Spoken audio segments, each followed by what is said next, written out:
सौ मनीषा आनंद वसईकर, जिल्हा परिषद शाळा अडिवली, तालुका अंबरनाथ. आज आपण अभ्यासणार आहोत इयत्ता 6वी, विषय इतिहास. आपला पाठ आहे मौर्यकालीन भारत.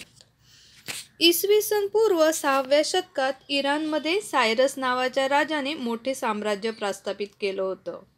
हे साम्राज्य त्याने वायव्य भारतापासून रोमपर्यंत आणि आफ्रिकेतील इजिप्तपर्यंत पसरवले होते. इसवी सन पूर्व 518च्या सुमारास दारियुश नावाच्या इराणी सम्राटने भारताचा वायव्येकडील प्रदेश आणि पंजाबपर्यंतचा काही भाग जिंकून घेतला होता.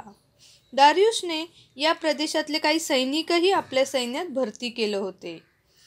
सम्राट दारियुशच्या काळात भारत आणि इराण यांच्यामध्ये राजनैतिक संबंध प्रस्थापित झाले आणि यातूनच व्यापार आणि कला या क्षेत्रात देवाणघेवाण वाढली.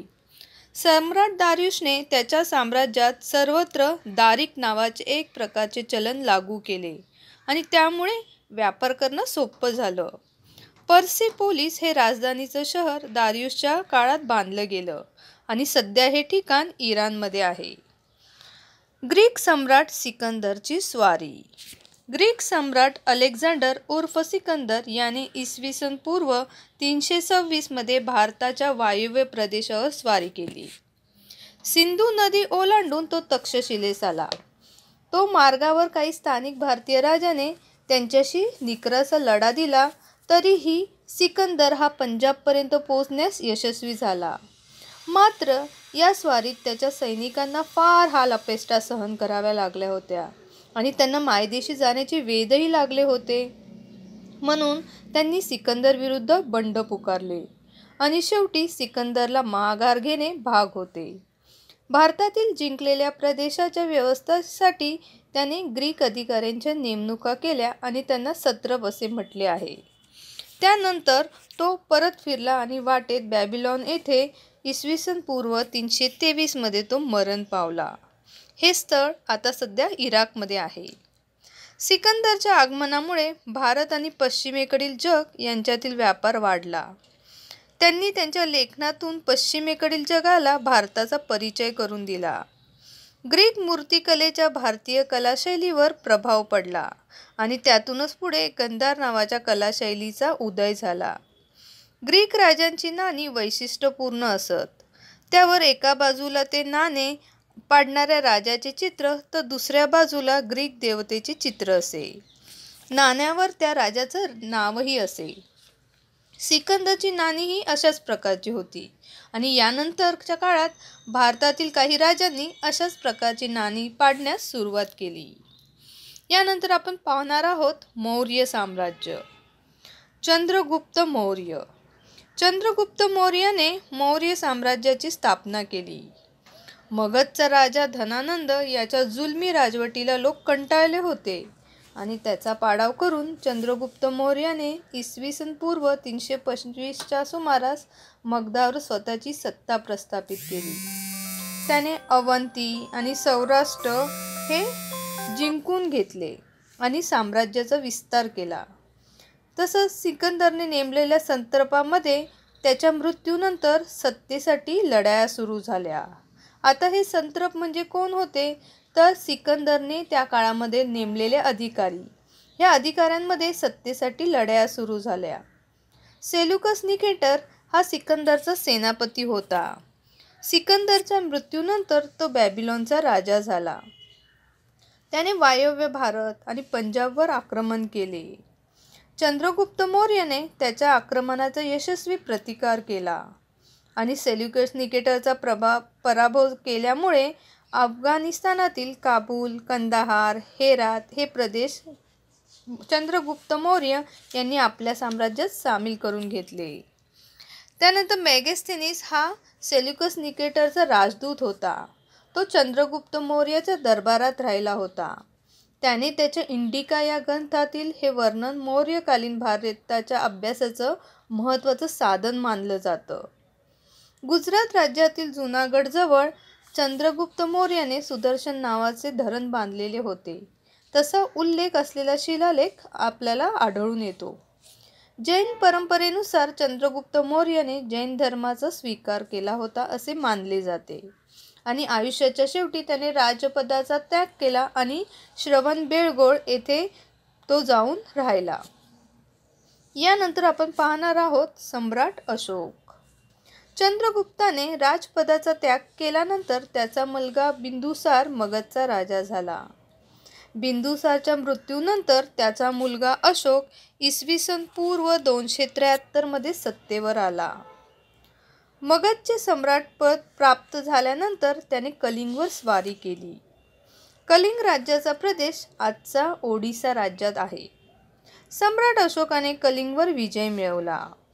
वायव्येस अफगाणिस्तान आणि उत्तरेस नेपाळपासून दक्षिणेस कर्नाटक आणि आंध्र प्रदेशपर्यंत तसंच पूर्वेस बंगालपासून पश्चिमेस सौराष्ट्रपर्यंत सम्राट अशोकाचे साम्राज्य हे पसरले होते. आता आपण पाहणार आहोत कलिंगचे युद्ध. कलिंगच्या युद्धातील रक्तपात पाहून अशोकने पुन्हा कधीही युद्ध न करण्याचा निर्णय घेतला. सत्य, अहिंसा, इतरांप्रती दया, क्षमावृत्ती हे गुण त्याच्या दृष्टीने महत्त्वाचे होते. त्याचा संदेश लोकांपर्यंत त्याने पोहोचवण्यासाठी ठिकठिकाणी शिलालेख आणि स्तंभालेख कोरले आणि हे सर्व लेख ब्राह्मी लिपीत आहेत. या लेखांमध्ये त्याने स्वतःचा उल्लेख देवान पियो पियदसी म्हणजेच देवाचा प्रिय प्रियदर्शी असा केलेला आहे. आणि राज्याभिषेक झाल्यानंतर जवळपास 8 वर्षांनंतर त्याने कलिंगवर विजय मिळवला आणि त्यातला विनाश पाहून त्याचं हृदय परिवर्तन झाले आणि याचा उल्लेख आपल्याला त्याच्या एका लेखात दिसून येतो. अशोकाचे धर्म प्रसाराचे कार्य. अशोकाने स्वतः बौद्ध धर्माचा स्वीकार केला होता. त्याने पाटलीपुत्र येथे बौद्ध धर्माची 3री परिषद बोलवली होती. बौद्ध धर्माच्या प्रसारासाठी अशोकाने आपला मुलगा महेंद्र आणि मुलगी संघमित्रा यांना श्रीलंकेस पाठवले होते. आग्नेय आशिया, मध्य आशिया येथील देशांमध्येही त्याने धर्म प्रचारासाठी बौद्ध भिक्खू पाठवले होते. त्याने अनेक स्तंभ, स्तूप, विहार बांधले. अशोकाची लोकोपयोगी कामे. अशोकाने प्रजेच्या सुखेसाठी सुखसोयी निर्माण करण्यावर भर दिला. उदाहरणार्थ माणसांना तसेच पशूंना मोफत औषध पाणी मिळावे अशी सोय केली. तसेच अनेक रस्ते बांधले, सावलीसाठी रस्त्याच्या बाजूंना झाडे लावली, धर्मशाळा बांधल्या, विहिरी खोदल्या. मौर्यकालीन राज्यव्यवस्था. मौर्य साम्राज्याची राजधानी पाटलीपुत्र येथे होती. राज्यकारभाराच्या सोयीसाठी साम्राज्याचे 4 विभाग पडले होते. पहिला होता पूर्व विभाग, तो म्हणजे तोशाली, तो म्हणजे आत्ताचा ओडिशा. दुसरा आहे पश्चिम विभाग म्हणजे उज्जैनी, तो सध्या मध्य प्रदेशमध्ये आहे. तिसरा विभाग आहे सुवर्णगिरी, तो आता कर्नाटकातील कनकगिरी येथे आहे. आणि चौथा विभाग होता उत्तर विभाग म्हणजे तक्षशिला, हे सध्या पाकिस्तानमध्ये आहे. राज्यकारभारात राज्याला सल्ला देण्यासाठी मंत्री परिषद असे. वेगवेगळ्या पातळ्यांवर काम करणारे अनेक अधिकारी त्या काळात होते आणि या सर्वांवर देखरेख करण्यासाठी आणि शत्रूच्या हालचालींवर नजर ठेवण्यासाठी अत्यंत सक्षम असं हेर खातही होते. यानंतर आपण पाहणार आहोत मौर्यकालीन कला आणि साहित्य. सम्राट अशोकच्या काळात त्यांनी शिल्पकलेला खूप उत्तेजन दिलं होतं. अशोकाने उभारलेले स्तंभ हे भारतीय शिल्पकलेचे उत्तम नमुने आहेत. त्याने उभारलेल्या स्तंभावर सिंह, हत्ती, बैल यासारख्या प्राण्यांची अतिशय उत्तम शिल्पे आहेत. सारनाथ येथील अशोक स्तंभावर चक्र भारताच्या राष्ट्रध्वजावर झळकते आहे. या स्तंभावर 4ही बाजूस सिंह आहेत. समोरून पाहताना त्यातील 3च आपल्याला दिसतात. ही भारताची राजमुद्रा आहे. त्याच्या काळात खोदली गेलेली बराबार टेकड्यांवरील लेणी प्रसिद्ध आहेत आणि ही लेणी सध्या बिहारमध्ये आहेत. भारतातील लेण्यांमध्येही ही लेणी सर्वात प्राचीन आहेत. मात्र सम्राट अशोकच्या मृत्यूनंतर मौर्य साम्राज्याला उतरती कळाली आणि मौर्य काळानंतर भारतात अनेक राज्ये उदयाला आली.